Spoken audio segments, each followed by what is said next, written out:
Raperos que enojaron al cartel.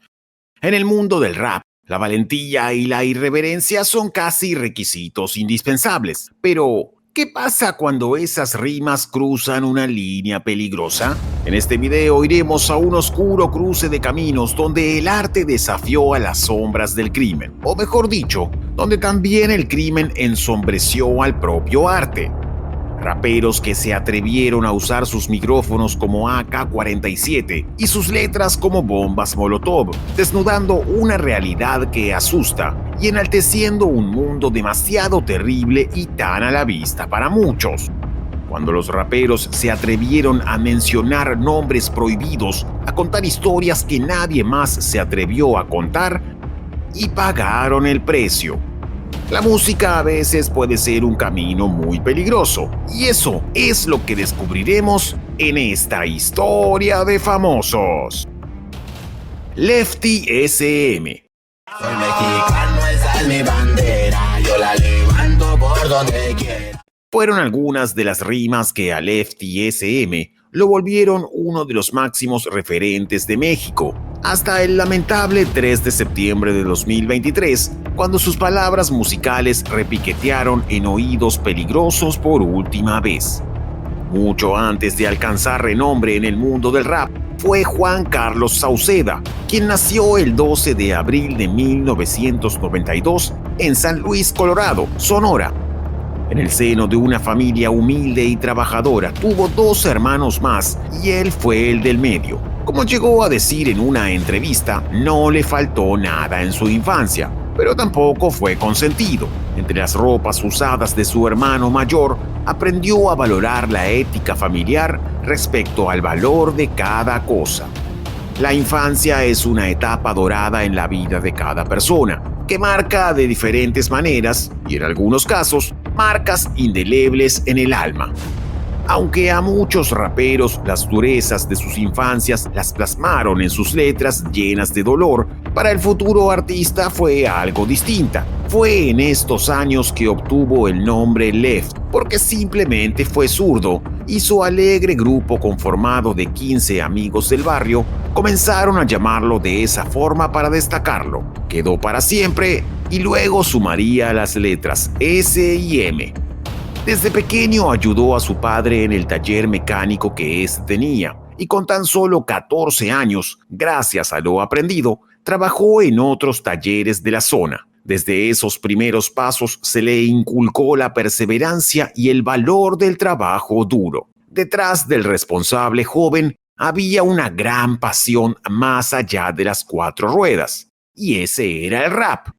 Creció escuchando los ritmos que lo influenciaron y a los 16 años se animó a escribir por primera vez sus propias canciones. Eso no significó un salto inmediato al éxito. Tuvo que trabajar por lo menos por 10 años en un taller mecánico hasta que su carrera alcanzó repercusión. Sin bajar los brazos, rapeó en cuanto lugar se presentó. Su voz alcanzó cada vez a más gente. La autogestión fue su principal arma y buscó desde YouTube llegar a un público mayor. Aunque costó que sus videos sean vistos, nunca bajó los brazos. Finalmente firmó contrato con la productora Alzada, que se fijó en él gracias al tránsito de sus canciones en YouTube, y en 2019 lanzó su primer álbum de estudio llamado Avión de Papel. Todo llegó de repente. Recibió su primer cheque por 5,000 pesos, que para él fue una gran satisfacción, ya que estaba pagando una casa para vivir con su mujer Esa Mari y sus 2 hijas. Lo mejor llegó cuando escribió lo que sería su salto definitivo a la fama, Por mi México, que grabó con Santa Fe Clan. El éxito de este hit lo situó como uno de los raperos más prominentes de la tierra azteca. Por fin pudo dejar el trabajo de mecánico para dedicarse de lleno a la música. Me voy empinando mi bote, un poco mareo por la bebida y el borlote, me tiene hasta la riata la gente consumidor. En sus letras volcó sus principales preocupaciones, como la situación de los migrantes mexicanos en Estados Unidos, y en especial por la vida a la que son sometidos y predestinados los jóvenes que crecieron en entornos desfavorables. Esto último a muchos les supuso un dedo en la llaga. La noche del 2 de septiembre de 2023, 3 hombres irrumpieron en su casa a las 22:50. Lefty se refugió en una habitación junto a su esposa Esa Mari y sus 2 hijas, Casey y Ciara, de 8 y 2 años respectivamente. Finalmente, Lefty salió a confrontar a los maleantes. Al parecer fue para llevarlo con ellos contra su voluntad. Querían que se vaya con ellos y nombraron al jefe que dio aquella orden. Desafiante, la respuesta de Lefty fue: «Me la pela, Luis Carlos». Los delincuentes le impactaron 2 disparos, uno en el abdomen y otro en la pierna. Lefty perdió la vida, desangrándose en el frío suelo de su hogar ante las cálidas lágrimas de su familia. Era la madrugada del 3 de septiembre de 2023 y tenía tan solo 31 años. La investigación en un principio apuntó a un intento de robo y que quisieron llevarlo contra su voluntad, pero todo terminó en un acto fallido. Por la fama alcanzada, el móvil de dinero fácil creció con creces. Sin embargo, una teoría creció con el tiempo. Fue el rapero Menace WP que señaló a un productor llamado El Lobby, quien habría dado la orden de quitarle la vida a Lefty por envidia y porque no quiso trabajar bajo su ala. Supuestamente, este productor tendría relaciones con el cartel local, es decir, el CJNG, teoría que creció con el apresamiento del tirador Luis M., miembro de dicha organización. Cabe recordar que unos meses antes, en abril, mientras firmaba autógrafos en un local de Guanajuato, fue abatido por 2 sicarios el rapero Riels 2H. Lo particular es que también colaboró con Santa Fe Clan y el tal Lobby fue señalado de estar detrás del triste hecho. ¿Estarán conectados los crímenes de Lefty SM y Riels 2H?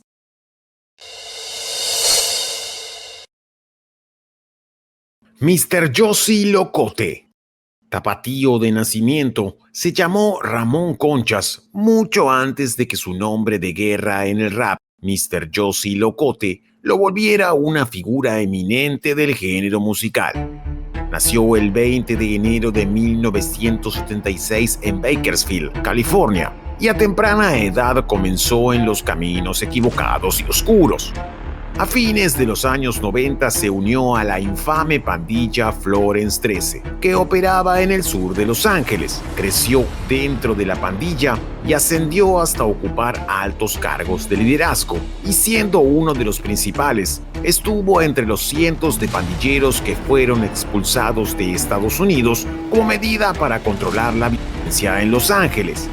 En la tierra natal de sus padres, Locote no buscó la paz en las calles de Guadalajara, en el peligroso barrio Santa Cecilia, un entorno marcado por la pobreza y la violencia, y aprovechó para asentarse en la región con sus camaradas, y así Florence 13 se hizo presente con sus delitos.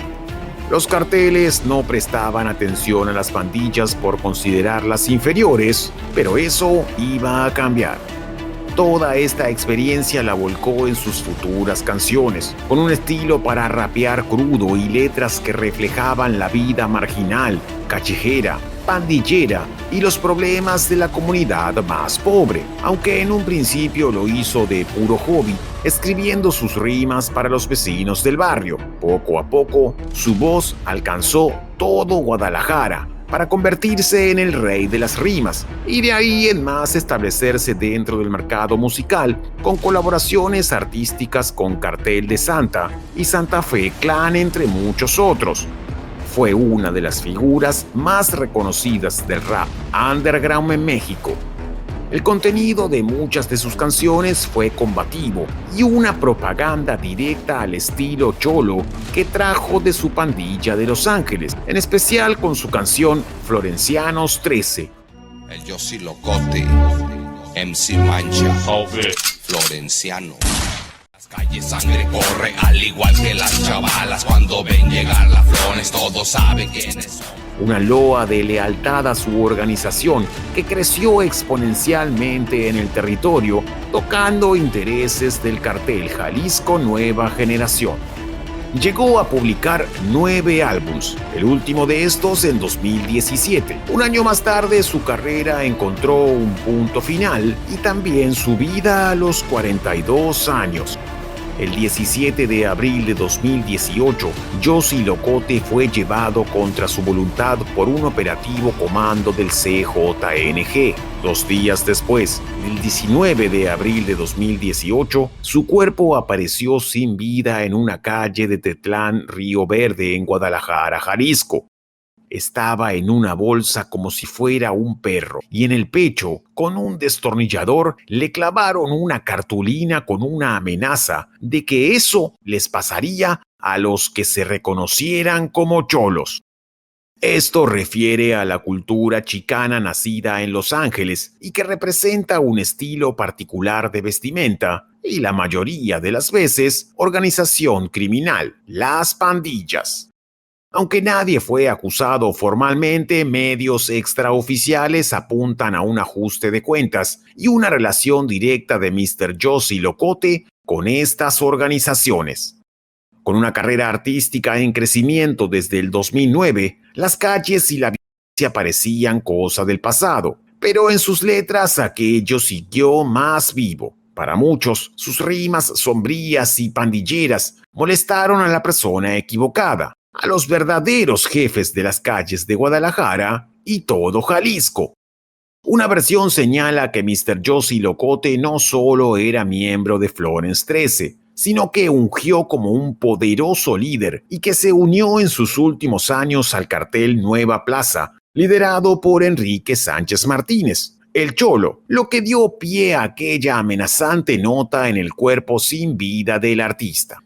Siguiendo esta línea de investigación, el móvil fue dar un mensaje en la guerra por el control del territorio por parte del todopoderoso Cartel Jalisco Nueva Generación.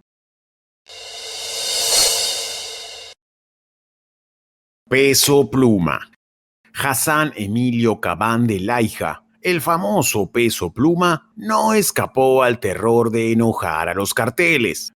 Nacido en 1999 en Zapopan, Guadalajara, Jalisco, a los 20 años se convirtió en una figura destacada de la música regional mexicana y siendo uno, si no el que más, exponente del subgénero de los corridos tumbados que combina la música norteña con beats de rap, trap y reggaetón.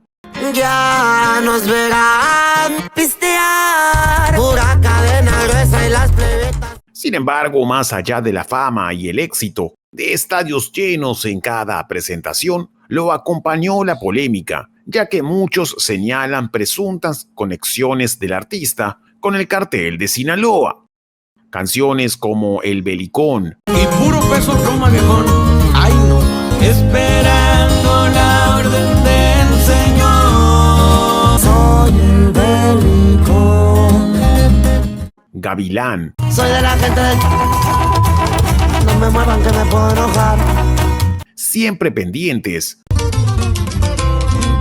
Cuido la plaza del señor Guzmán, siempre pendiente. Rubicón, Pendiente del celular y también de los medios. Belanova, Te siento solo en la soledad. todas con referencias a la facción de los Chapitos, los hijos del mítico narcotraficante. En La People directamente habla sobre la lealtad y los lujos que tienen aquellos que dan todo por trabajar para los Guzmán, como dice en su letra. El 19 se les volvió a pelar. Viajen todos contentos con el general. La bandera aquí sigue siendo Guzmán, lo vuelvo a recalcar. Un verdadero himno para los soldados del cartel. También destaca en El Azul, uno de los éxitos que más encumbró a Peso Pluma, y hace referencia al número 701, el puesto en que el Chapo Guzmán apareció en la lista de los hombres más ricos del mundo allá por el 2009. Una de las principales periodistas sobre el narcotráfico, Anabel Hernández, fue una de las primeras en señalar dichas relaciones del artista con el cartel y lo acusó de ser un narcopropagandista. Sin ir más lejos, Fedra Laija, supuesta familiar de Peso Pluma, habría sido pareja de Alfredo Guzmán Salazar, uno de los Chapitos, lo que hizo crecer aún más el rumor. En las tierras aztecas, tener la simpatía de un cartel no significó un salvamento para recorrer todo el país sin complicaciones. Más que un salvoconducto, esto se convirtió en un arma de doble filo. Los enemigos prestan oídos. Peso Pluma anunció una serie de conciertos en octubre de 2023 en Tijuana, Baja California. Lo que en un principio fue un punto más en una gira muy exitosa, pronto se convirtió en una pesadilla inolvidable para el artista de Zapopan. Un mes antes de su concierto, en septiembre, Tijuana amaneció con varias narcomantas amenazantes. Pero esta vez no estaban dirigidas ni a carteles rivales ni a funcionarios. Las advertencias fueron para Peso Pluma.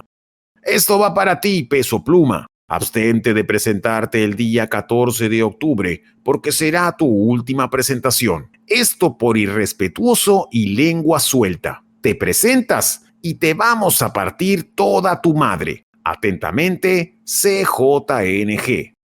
Así rezaba con furia la manta que adornó una de las principales calles de Tijuana. Las 4 letras son harto famosas en México. Responden al cartel Jalisco Nueva Generación, liderados por el imbatible Nemesio Ceguera Cervantes, el Mencho, y enemigos jurados del cartel de Sinaloa. Todas aquellas referencias al Chapo Guzmán y los Chapitos pasaron factura. Desde el CJNG lo tomaron como una postura en detrimento de su organización al favorecer a los de Sinaloa. Tengamos en cuenta que Peso Pluma atrae a millones de seguidores, lo que supone una gran publicidad para cualquiera. El artista, sabedor de lo que vale la palabra del cartel, sin dudarlo, canceló sus conciertos en Tijuana y toda Baja California. Una vez más, el CJNG demostró el poder de estas organizaciones con influencias en el entretenimiento y la industria musical, dictaminando y dictando la vida social de los territorios bajo su control. Peso Pluma conoció los riesgos de cantar corridos glorificando a ciertas figuras del narcotráfico y quizás aumentó la animosidad entre estos carteles rivales. Jugó con fuego y por poco se salvó de ser quemado o mucho peor. QBA. QBA fue uno de los jóvenes exponentes del rap mexicano que, como muchos, se hizo en las calles y creció con la fuerza de sus canciones, destacando la vida en los barrios marginales, tocando en primera persona en sus letras la violencia, la delincuencia y las dificultades que atraviesan los olvidados. Con la autogestión como bandera subió sus videos musicales a YouTube y con esfuerzo apreció cómo sus vistos y seguidores crecían. El empeño lo llevó a mejorar la calidad de sus videos y sus letras, y todo explotó cuando lanzó Me gusta caminar por el barrio. Me gusta caminar por el vecindario, entre el humo de la mota. Corría el año 2018, las reproducciones superaban los millones. Los festivales de rap lo buscaban para encabezar los conciertos, pero todo se vio interrumpido. QBA fue alejado de la música. En este caso, nos alejamos de la temática. Su final no fue por enojar a un cartel. Su final fue por pertenecer a uno. Mucho antes de ser QBA fue conocido con su nombre de nacimiento, Cristian Omar Palma Gutiérrez, y creció con las mismas carencias que muchos jóvenes de los barrios marginales de Guadalajara, Jalisco. Aunque su sueño estaba en la música, se acercó al crimen organizado y se unió a las filas del cartel Jalisco Nueva Generación. Sin embargo, Su arrojo combativo en las líricas comenzó a molestar al mismísimo Mencho, ya que exponía muchas de las actividades de la organización. El alarde no es un gran amigo para los negocios. No obstante, lo peor estaba por venir. Fue el 19 de marzo de 2018 cuando desaparecieron Javier Salomón Aceves, de 25 años, Jesús Daniel Díaz García y Marco Francisco García Ábalos, ambos de 20 años. Los tres eran estudiantes de cine en la Universidad de Medios Audiovisuales de Guadalajara, que quizás soñaban con emular a un gran exalumno de aquella institución, Guillermo del Toro. Sin embargo, sus sueños fueron aniquilados ese día. Los jóvenes, cámara en mano, realizaban un trabajo práctico cinematográfico en la colonia Los Amiales, en el municipio de Tonalá, Jalisco. Nunca se dieron cuenta que un grupo armado del CJNG los vigilaba receloso de cerca. Seguía todos sus movimientos hasta que vieron el momento adecuado para actuar y llevarlos contra su voluntad. Este grupo del CJNG pensó que los tres estudiantes eran miembros del cartel Nueva Plaza, el máximo rival de estos en la región, y por esta razón, sin mediar palabra, los hicieron pagar. La desaparición de estos muchachos impactó a México, que aún no curó sus heridas por los 43 de Ayotzinapa, estudiantes que fueron desaparecidos en 2014, las marchas multitudinarias y la cobertura de los medios de comunicación con la consigna de "nos faltan 3" fue tan grande que el gobierno debió actuar rápido, y el 23 de abril de 2018 dio con los culpables. Entre los culpables de ese grupillo armado del CJNG, uno fue reconocido como Omar N., de nombre Cristian Omar Palma Gutiérrez. Sí, el famoso QBA.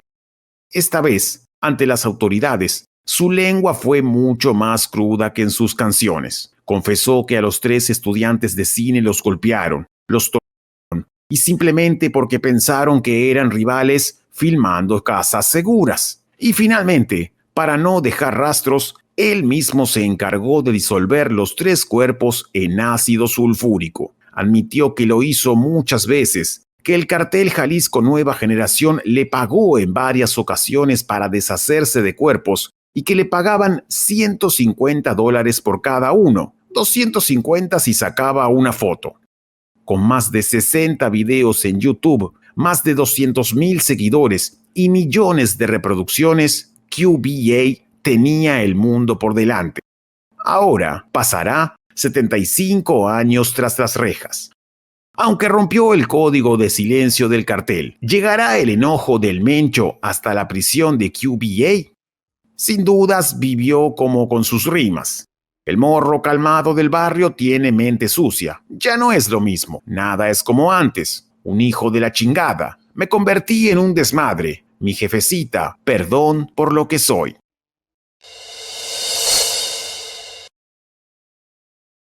Final. Muchas veces entre la música y el peligro hay un oscuro cruce, inevitable según el contenido que uno cante. Hubo raperos que aquello sobre lo que cantaban lo sufrieron. Otros simplemente ofendieron a las personas equivocadas, más que nada al cartel equivocado.